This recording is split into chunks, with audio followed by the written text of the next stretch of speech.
दोस्तों, इस वर्ष 2023 में 10 नवंबर को धनतेरस है और धनतेरस पर कुछ ना कुछ खरीदने का प्रावधान है। चाहे आप धनिया ही क्यों ना खरीदे, लेकिन धनतेरस के दिन जो भी चीज़ खरीदने हैं उसमें दोस्तों 13 गुना बढ़ोतरी होता। इसलिए लोग धनतेरस के दिन वाहन खरीदने हैं, बहुत सारे लोग गहने खरीदते हैं, सोना चांदी इत्यादि खरीदने हैं। तो इस वीडियो में मैं आप लोगों को धनतेरस संबंधी संपूर्ण जानकारी बताया हूँ। धनतेरस पर सिर्फ 2 रुपये की या एक चीज़ लेकर आए, घर में चमक जाएंगे, किस्मत धन बरसेगा जमकर के। कहने का मतलब है कि धान की बारिश नहीं होगा, आपके घर में सभी मार्ग से इतना ज़्यादा धन आना शुरू हो जाएंगे जिसकी आप कल्पना भी नहीं कर सकते। देखिए, धनतेरस पर भगवान धन्वंतरी की पूजा होती है। धन्वंतरी को आयुर्वेद का जन्मदाता और अज्ञात माना जाता है। बड़ा ध्यान से देखना, तब आपको समझ में आएंगे। और इस दिन हमें क्या खरीदना चाहिए भी मैं आप लोगों को बता रहा हूँ। सिर्फ 2 रुपये का चीज़ इस दिन बहुत ही सस्ती, मात्र कुछ ऐसी चीज़ होते हैं जिसे खरीदने से रोग और सो ये दोनों मिट जाते हैं और जाता को सुख और स्मृति की प्राप्ति होती है।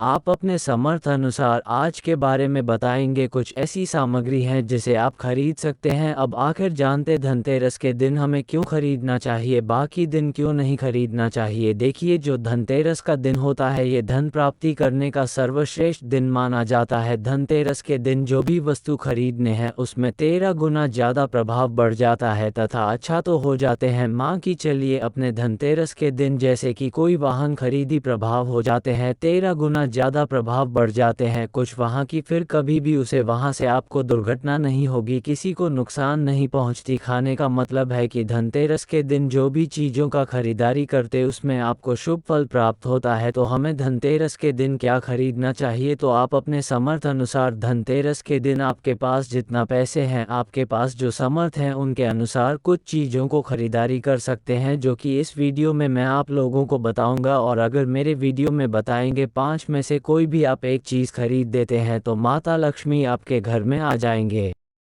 अब जानते हैं कि वास्तव में हमें धनतेरस के दिन क्या खरीदारी करना चाहिए। मैं 5 चीज़ बता रहा हूं आपसे, जो घरों के आसपास में ये चीज़ मिल जाए तो खरीद लेना। आप अपने समर्थन में खरीद सकते हैं। अभी तक कमेंट बॉक्स में जय माता लक्ष्मी नहीं लिखा तो जय माता लक्ष्मी ज़रूर लिखना। और जो बहन हमारे वीडियो को देख रहे हैं, बहन लोग, आप जो कमेंट बॉक्स में हैप्पी धनतेरस भैया ज़रूर लिखना। तो सर्वप्रथम जो है कमल का बीज, ध्यान से सुना, कमल के फल को जो है निकालने के बाद इसे कमल का बीज निकलता है जिसे हम कमल घाट के बोलते हैं, कमल गट्टा भी बोलते हैं। तो इसके अंदर से जो बीज निकलता है उनकी माला बनती है, जिसमें माता लक्ष्मी को सिद्ध करने के लिए इनके माल की जब होती है। तो देखिए, जो कमल के घटक होती हैं इससे माता लक्ष्मी को बहुत पसंद है। कमल के जो बीज होता है माता लक्ष्मी को बहुत पसंद है। तो एक काम करना, धनतेरस के दिन धन्वंतरी महाराज को और माता लक्ष्मी को 5-5 आपको कमल का बीज समर्पित कर देना और आपको प्रार्थना करना है कि है माता लक्ष्मी, आप हमारे गरीबी मिटा। धन्वंतरी महाराज से प्रार्थना करना है कि महाराज हमारे घर में हमेशा निरोग रहे, निरोग काया की प्राप्ति हो, यही मैं आपसे आशीर्वाद की कामना करते। इस प्रकार से प्रार्थना करते हुए कमल के बीज इस दिन खरीद करके लाइए, माता लक्ष्मी तथा धन्वंतरी महाराज को समर्पित कर सकते हैं। आजीवन अब निरोग रहेंगे और आपके जीवन में धन का कमी नहीं होगा, क्योंकि इस समय में सभी दिव्य शक्तियाँ जागृत अवस्था में होती धनतेरस के दिन, और आपके पुकार सीधा माता लक्ष्मी और धन्वंतरी महाराज तक के पहुंचते हैं। इसके बाद है औषधि। देखिए, इस दिन औषधि क्यों खरीदना चाहिए, क्योंकि ऐसी हमें निरोग काया प्रदान करती, हमें हमेशा निरोग रखने का काम करती है। तो ऐसा मानता कि इस दिन धनतेरस के दिन, क्योंकि इस दिन धन्वंतरी महाराज जो है समुद्र मंथन से उत्पन्न हुए थे और अमृत का कलश लेकर के उत्पन्न हुए थे। धन्वंतरी महाराज जी को, धन्वंतरी देवताओं को जो है देवताओं के वेद कहा जाता है। दुनिया के सर्वप्रथम सबसे बड़ा जो अवेद है धन्वंतरी महाराज है, देवताओं के वेद है और हमारे लिए भी पूजनीय। हम सब उनकी पूजा करते, उनकी पूजा के कारण ही हमें वैदिक ज्ञान प्राप्त होता है। चलने फिल्मी में समर्थ सामान नहीं तो उसके नाक में अगर इसके वजह से 3 बूंद जो आप अवधि ला रहे उसके 2 से 3 को नस से दिया जाए तो वह व्यक्ति भी ठीक होकर के कुछ दिनों के भीतर में चलने फिरने लायक हो जाते हैं। खाने का मतलब है इस दिन सभी प्रकार की जो अवधि होती हैं उसे जागृत करने की जरूरत नहीं पड़ती, स्वयं जागृत होती। इसलिए दिन औषधि ला करके अब जो समर्पित जरूर करें। इसके बाद है गोमती चक्र और कौड़ियाँ। तो देखिए, जो कौड़ी होते हैं बचपन में काफ़ी खेले हैं। जो गोमती चक्र होते हैं ये भगवान विष्णु से उत्पन्न हुए। एक धार्मिक कथा के अनुसार जो गोमती चक्र भगवान विष्णु से उत्पन्न हुए, कौड़ी माता लक्ष्मी से उत्पन्न हुए। इसके बारे में एक मैं कथा भी बता दूंगा। तो इस दिन आप अपने समर्थ अनुसार 5 गोमती चक्र और 5 कौड़ी जरूर लाना। पीली कौड़ी जरूर लाना। पीली कौड़ी को माता लक्ष्मी का बहन कहा जाता है, क्योंकि माता लक्ष्मी भी समुद्र मंथन से उत्पन्न हुई, समुद्र से उत्पन्न हुई है, और कौड़ी भी समुद्र से उत्पन्न हुई है। ऐसा कहा जाता जिस स्थान में कौड़ी हो वहाँ पर माता लक्ष्मी स्वतः खींचे चले जाते हैं। जिस प्रकार जो चुंबक होती है लोहा को अपनी तरफ आकर्षित करने का काम करता है, उसी प्रकार जो एक कौड़ी है ये धनलक्ष्मी को अपनी तरफ आकर्षित करता है। तो हमारे धर्मशास्त्र कहते हैं कि इस दिन गोमती चक्र और कौड़ी माता लक्ष्मी को जरूर समर्पित करना चाहिए। गोमती चक्र समर्पित करने से जो गोमती चक्र का स्वाभाविक स्वभाव है कि आपके जीवन में परेशानी को समाप्त करते हैं। गोमती चक्र का सरल प्रभाव है, ये स्वयं प्रभाव दिखाते हैं। जिस घर में गोमती चक्र रखा उसे घर में किसी भी प्रकार का बड़ा नहीं आने देते। तो गोपी 5 आपको गोमती चक्र लेना और 5 आपको पीली कौड़ी लेने। अगर आपके समर्थ हैं तो आप जो 21 गोमती चक्र और 21 पीली कौड़ी जरूर ले लेना, और आप जो है माता लक्ष्मी कुछ दिन समर्पित कर देना। या फिर घर के किसी बच्चे को नज़र दोष लगे हैं या घर में किसी बच्चे को जल्दी नज़र दोष लग जाते हैं तो एक काम जरूर करना, इस दिन गोमती चक्र को लाल कपड़े में बांध करके जो छोटे बच्चों को नज़र दोष लग जाते हैं उसे पहना देना। आजीवन नज़र दोष नहीं लगेगी।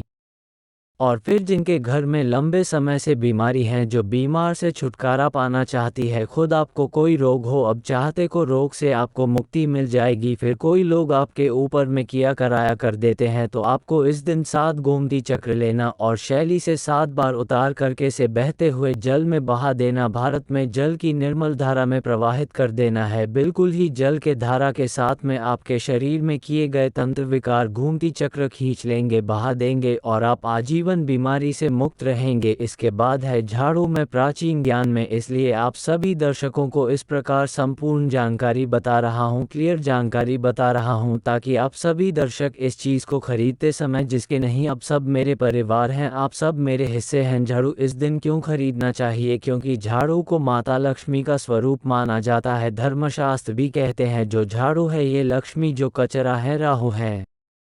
तो जो झाड़ू है हमारे घर से कचरा को बाहर फेंकने का काम करते हैं, अर्थात बाहर निकलते झाड़ू से कचरा को सब करते हैं। तो झाड़ू, किस झाड़ू को लक्ष्मी कहा जाता, कचरे को राहु। तो झाड़ू रूपी जो लक्ष्मी है, कचरा रूपी राहु को हमारे घर से बाहर फेंकने का काम करते हैं। जहाँ पर गंदगी वातावरण हो वहाँ पर राहु आते, वहाँ पर केतु आते, वहाँ पर फिर नकारा चीज़ों की प्रभाव बढ़ती है। इसलिए झाड़ू घर में रखने से झाड़ू को सकारात्मक ये लाती है। माता लक्ष्मी के ही स्वरूप कह गए हैं। तो आपको धनतेरस के दिन 2 जोड़ा झाड़ू जरूर लाना चाहिए। आपको जोड़ के स्वरूप में झाड़ू लाना, चोरी से ला करके। जैसे देवी माता लक्ष्मी की आप पूजा करते हैं उसी प्रकार झाड़ू की भी पूजा करना है और इसे आपको प्रार्थना करना है कि है माता लक्ष्मी आपके कृपा से हमारे घर में पूरे साल पूरे वर्ष भर अनुदान की कमी ना हो, इस प्रकार से प्राप्त करना है। झाड़ू को माता लक्ष्मी का स्वरूप आपको मानना है, झाड़ू माता लक्ष्मी की ही स्वरूप कहेंगे। इसके बाद है धनिया। मैं पिछले वाले वीडियो में भी बताया था, धनिया की जो संबंध होता है सीधा धन के देवी माता लक्ष्मी से होता है।